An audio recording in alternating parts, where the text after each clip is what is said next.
Hey, good day everyone. Here we are putting a TV in this Mountain Aire.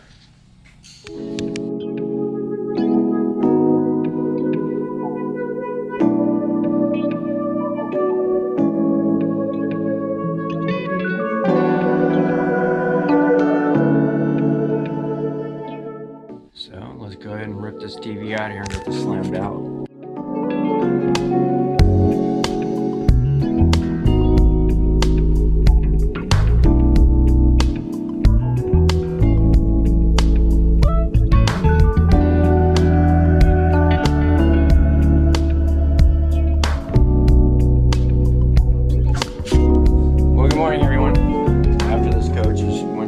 Shop, not got tires, come back, went to the tire shop again, got tires.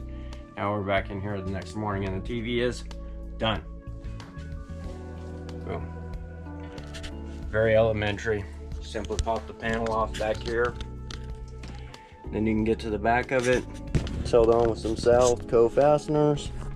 Once you get that off, then you can bolt to the back of the TV. I had to build a new little trim ring because this TV was a little narrower than the old one.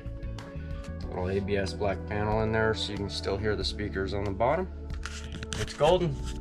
Thanks for watching. See what's going on next.